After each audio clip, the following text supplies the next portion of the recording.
आप सभी? आशा है आप सभी बहुत अच्छे होंगे और अपने लक्ष्य के प्रति जागरूक होंगे, ऐसी ही मेरी कामना है। आज मैं आप लोगों के लिए एक पद्यांश लेकर आई हूँ जो गीत चैप्टर से रिलेटेड है। तो आप सभी के लिए ये पद्यांश, हमारे इंटर क्लास के जो भी साहित्य हिंदी के स्टूडेंट हैं या सामान्य हिंदी के स्टूडेंट हैं, सभी के लिए बहुत इंपॉर्टेंट है।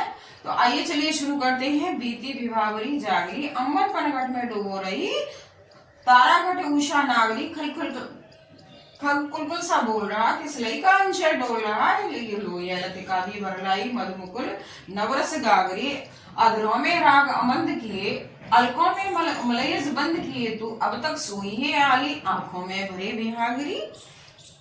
तो सबसे पहले क्वेश्चन आपका क्या बनेगा कि पद्यांश के पाठ और लेखक, कवि का नाम लिखिए।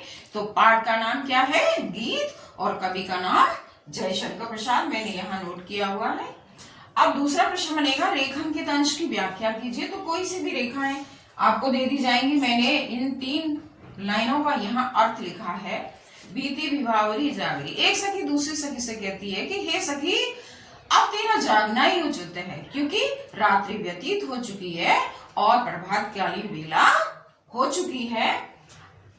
हे सखी, देख तो सही, आकाश रूपी पनघट में उषा रूपी स्त्री तारा रूपी गुणों को डुबो रही है, खलखल कुलकुल सा बोल रहा, पक्षियों का समूह भी कलरव करने लगा है और किसलई का अंचल डोल रहा।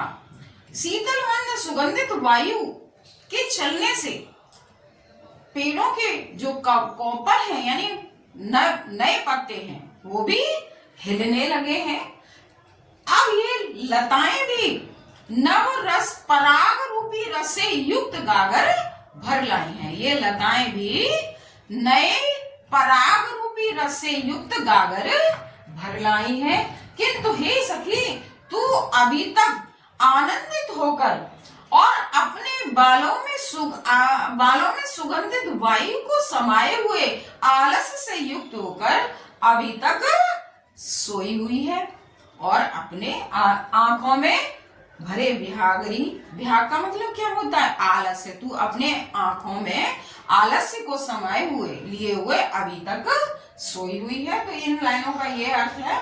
तीसरा प्रश्न आपका बनता है, कवि द्वारा उपर्युक्त पंक्तियों में किस समय का वर्णन है? तो कवि द्वारा उपर्युक्त पंक्तियों में प्रभातकालीन बेला का वर्णन है। अब चौथा प्रश्न आपका बनता है, उपर्युक्त पद्यांश में कौन सा अलंकार है? उपर्युक्त पद्यांश में रूपक अलंकार है, मानवीकरण अलंकार है, पुनरुक्ति प्रकाश अलंकार है। रूपक अलंकार कहाँ होता है? भेद रहित आरोप, यानी उपमेय में उपमान का भेद रहित आरोप हो, वहां रूपक अलंकार होता है। तो देखिए, यह अंबर पनघट में कौन सा अलंकार है? रूपक अलंकार है। आप देखिए, तारागढ़ उषा नागरी में भी रूपक अलंकार है और यहाँ मानवीकरण अलंकार है, क्योंकि प्रभातकालीन बेला को मानवीय यानी कि मानव के रूप में, यानी स्त्री के रूप में प्रेषित किया गया है, इसलिए यहाँ मानवीकरण अलंकार भी है। और पुनरुक्ति प्रकाश अलंकार कहाँ होता है? जहाँ 2 शब्द एक जैसे आते हैं, यानी कुल में कौन सा अलंकार है? मानवीकरण अलंकार आपका बनता है।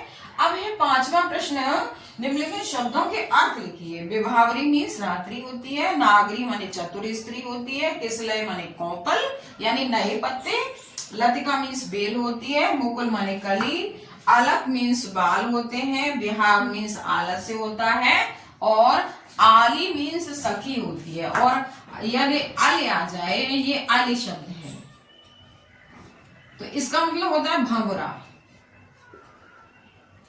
क्या होता है? और अगर आली है तो क्या है? सखी।